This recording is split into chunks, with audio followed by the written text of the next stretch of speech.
Bonjour à tous et bienvenue sur Reds League. Bon les amis, on se retrouve aujourd'hui pour parler du match de l'AC Milan contre Liverpool. C'était l'inauguration de Liverpool dans cette compétition. On peut dire que c'est une réussite. J'ai quelques petits bémols. On va également parler du match qui a eu lieu samedi entre Liverpool et Nottingham. Franchement, une défaite incompréhensible. On va en parler dans cette vidéo quand même un petit peu. Mais avant ça, générique.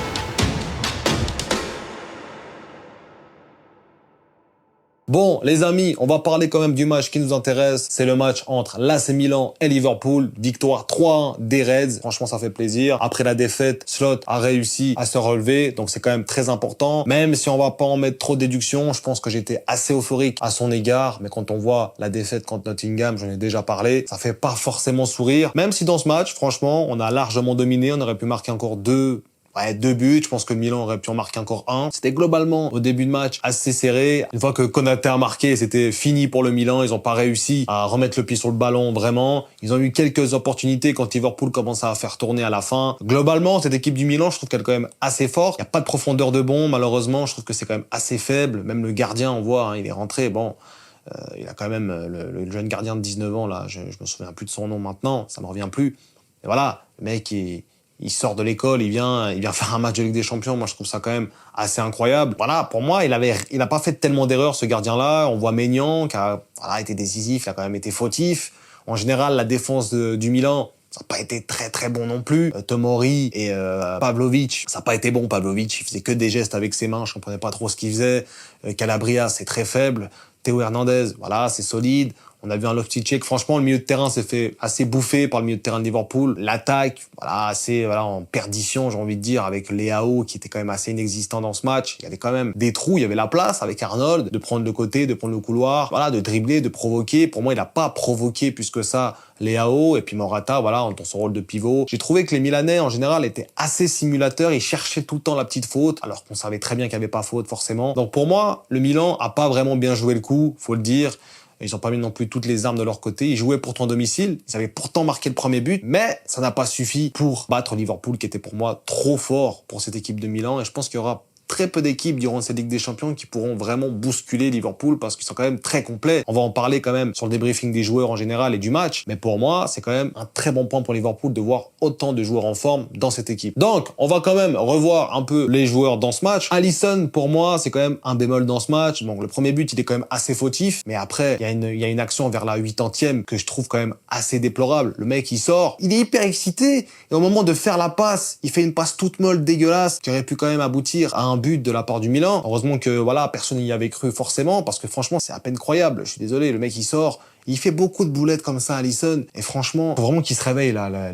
Les grands tournois ça a commencé, c'est bon, on est quand même au mois de septembre. Il est temps réellement qu'il se reprenne en main, parce que pour moi on a besoin d'un gardien au top si on veut pouvoir espérer gagner des titres cette saison. Quand je dis gagner des titres, c'est pas la Carabao Cup ou je sais pas quoi, c'est des vrais titres. Donc j'espère vraiment qu'Alisson va se réveiller, parce qu'il est quand même considéré comme le top 3 gardien mondial, mais pour le moment, c'est vraiment pas le cas, et j'espère vraiment qu'il fera le nécessaire dans les matchs à venir. Donc on va parler un peu de la défense. Donc la défense pour moi a été très forte. Franchement, Van Dijk, j'en ai parlé un petit peu sur le premier but, il a été fautif pour moi, mais en général, c'est un patron, il a dégoûté Morata, il l'a maltraité en défense, il n'arrivait pas à passer. Franchement, très très fort de Van Dijk. En plus, il marque son but.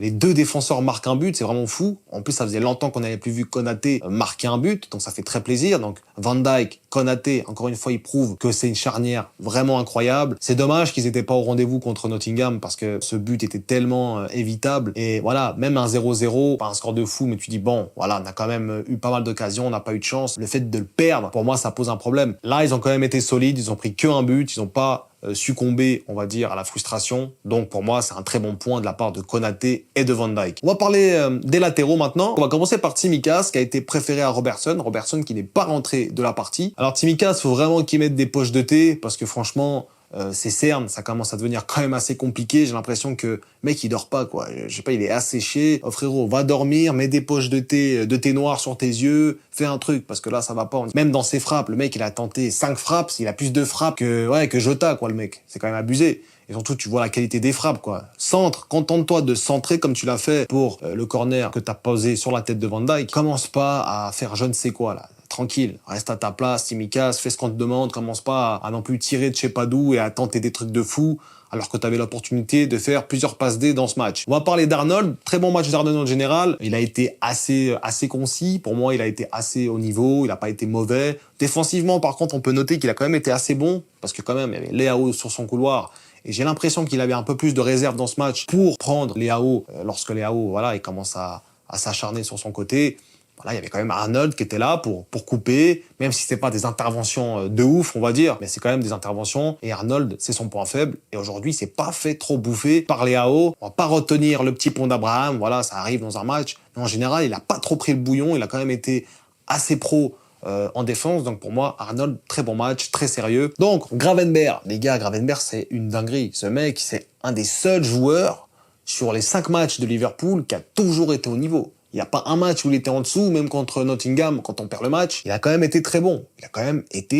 Donc même dans ce match-là, il a récupéré tous les ballons. Puis il a cette qualité, en fait, de récupérer le ballon et de toujours, t'as l'impression que le ballon, il lui colle au pied, qu'il arrive toujours à faire ce qu'il veut. Quand ta balle est perdue, non, il est jamais perdu parce qu'il arrive toujours à faire la petite touche de plus qui fait que le joueur adverse est un peu dans le vent. Pour moi, continue comme ça, Ryan Gravenberch, parce que là, c'est vraiment une top performance encore une fois. T'as prouvé à tout le monde que t'étais un joueur de classe mondiale. On avait McAllister. McAllister, franchement, c'est un peu, toujours un peu, il fait jamais un mauvais match. Mais là, cette saison, j'ai pas vu un énorme match. La saison passée, il a fait des énormes matchs. Sur ce match contre Milan, il a été bon, il a été satisfaisant. Contre Nottingham, forcément, on perd, donc il est pas satisfaisant. Mais pour moi, c'est quand même un joueur qui a des valeurs très sûres. Et c'est pas un joueur qui va t'entacher un match, très rarement. C'est un joueur qui va toujours être assez constant, assez régulier. Mais j'attends quand même des passes et des buts de sa part, parce que j'en sais qu'il en est capable. Et on le sait tous d'ailleurs, avec ses frappes et ses menaces qu'il a pu mettre contre Fulham ou Sheffield la saison passée. C'est quand même un joueur de classe mondiale. On va l'apprendre à personne. On va passer maintenant au numéro 10, donc Szoboszlai. Szoboszlai, franchement, il a été bon.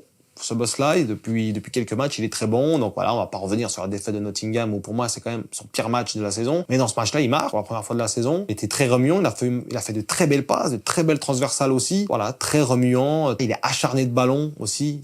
Voilà, il est toujours sur le premier ballon. Il est toujours en train d'aller presser le joueur adverse. Et ça, c'est très satisfaisant parce que c'est plus qu'un 10. C'est un 10 qui est capable de défendre et de monter, mais il est moins bas qu'avec Klopp. Il est quand même plus haut sur le camp de Milan. Donc pour moi, en général, Szoboszlai, il fait des très bons matchs. J'attends encore un peu plus. J'attends vraiment du génie de Szoboszlai. Il en est capable. Il a déjà montré sur plusieurs passes. Mais du génie, genre une frappe comme il a l'habitude d'en faire. Une frappe qui vient de nulle part. Une passe parfaitement sentie. Projection d'action qui est très belle. Il est capable. On a vu sur ce match que sur le 3e but, il a été quand même très présent. Il n'a pas fallu mettre une très grosse frappe pour la mettre au fond. Et en général, ce boss-là, franchement, c'est du très positif. Et j'espère juste qu'il maintient ça. Je dis pas qu'il doit faire des matchs de fou tout le temps, mais juste qu'il maintienne ça et pas qu'il se blesse. Vu la rotation que Slot met en place, il y a peu de risques que nos joueurs se blessent parce qu'il n'est pas en train de les user physiquement. Donc franchement, c'est une très belle rotation aussi de Slot. Mais ce boss-là, on va revenir dessus, c'est quand même très très pro également. On va revenir sur Gakpo, la surprise du jour. La grosse surprise du jour, parce que Gakpo, faut le dire, Gakpo, il a été très bon. Franchement, Gakpo, très serein, il a été très en jambes, il a percuté, il a provoqué, il a réussi des dribbles, il a tiré, voilà, il a été très remuant, il a fait beaucoup de mal à la défense de Tomori et de Pavlovic. Après il y a eu Gabia, etc. Calabria, il a pris le bouillon aussi un peu contre Gakpo. Donc pour moi, Gakpo a été très bon. Gakpo, quand il est comme ça, il peut être très bon, il lui manque juste peut-être son petit but, c'est le seul truc qui lui manque. Mais en général, Gakpo, c'est très pro. Et on l'a vu même avec les Pays-Bas. En général, c'est un des piliers de cette équipe néerlandaise. Là, aujourd'hui, il nous montre qu'il peut être titulaire dans cette équipe. Voilà, Diaz, il est rentré. On va en parler maintenant aussi. Il n'a pas fait une très belle rentrée, Diaz. Il a été, voilà, je pense qu'il faut plus de temps aussi à Diaz pour s'exprimer, pardon. Mais en général, pour moi, Gakpo a été très bon. Et je pense que Slot a bien fait de changer parce que Diaz, il avait quand même loupé pas mal de choses contre Nottingham, notamment son poteau, notamment pas mal d'actions individuelles où il met pas le bon ballon au bon moment.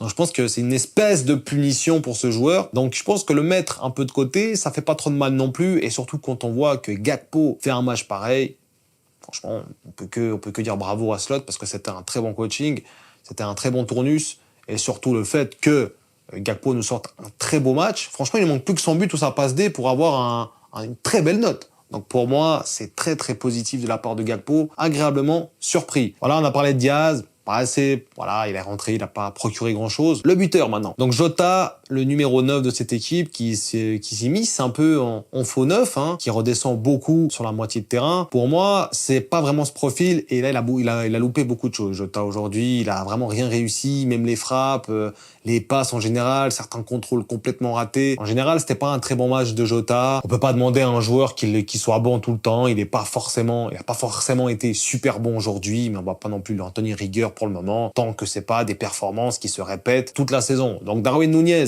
qui est rentré également, je sais pas quoi dire. Voilà, c'est le mec, je sais pas, t'as l'impression que quand tu le vois bouger, il a sa couette, il a ses cheveux, tout bouge, tous ses membres bougent, t'as l'impression qu'il fait plein de gestes pour rien, sincèrement. Même devant les buts, des fois je comprends pas Núñez, il a beaucoup trop, voilà, j'ai l'impression qu'à chaque fois que Núñez entreprend un truc, c'est un peu catastrophé sur le dernier geste. Donc voilà, j'espère que Núñez va quand même nous marquer des buts, parce que depuis le 4 avril qu'il a pu trouver le chemin des filets, je devrais faire une minute de silence à chaque fois que je parle de Núñez. J'aimerais pas en arriver là, mais bon, voilà. Núñez, next. Bon, Salah. Maintenant, Salah, un peu maudit dans ce match. On va pas se mentir, 2 poteaux, très remuant, très dangereux, pas besoin de beaucoup de ballons pour montrer qu'il est présent. Franchement, Maignan sur la première frappe où il y a la latte, il est battu, donc à tout, voilà, la rente c'est pareil. La deuxième, il est battu, à la rente c'est pareil.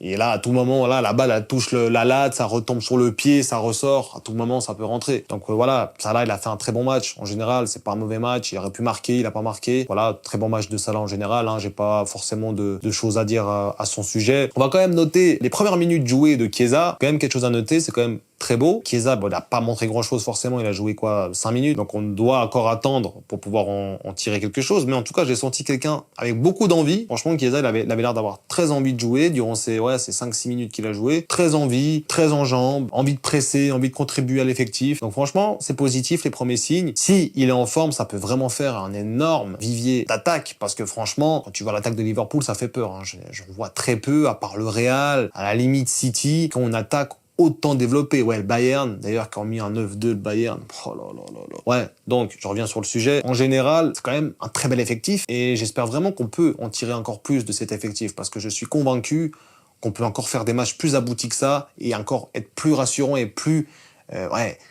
tueur et vraiment assassin. Vraiment, on dégomme le match, 3-0, 4-1, voilà. On est vraiment là à la Citizen, quoi, j'ai envie de dire. À la Citizen, on peut le faire, on a les capacités. Il faut juste qu'un Núñez se réveille un peu plus et pourquoi pas qu'un Chiesa performe. Et là, franchement, on a vraiment la perle d'attaque parce que franchement, on va pas se mentir, Chiesa, c'est quand même un joueur de classe mondiale. Donc voilà les amis, la vidéo arrive à son terme. J'espère qu'elle vous aura plu. N'hésitez pas à me le dire en commentaire également ce que vous avez pensé du match de l'AC Milan contre Liverpool, également du match de Liverpool contre Nottingham. N'hésitez pas également à me suivre sur les réseaux sociaux. Je vais commencer à être de plus en plus actif sur ces plateformes. Nous, on se retrouve pour le match de Liverpool contre Bournemouth. On espère vraiment que Liverpool vont montrer une réaction à Anfield parce qu'après la défaite contre Nottingham, on l'a un peu en travers de la gorge. Sur ce, prenez soin de vous et surtout n'oubliez pas...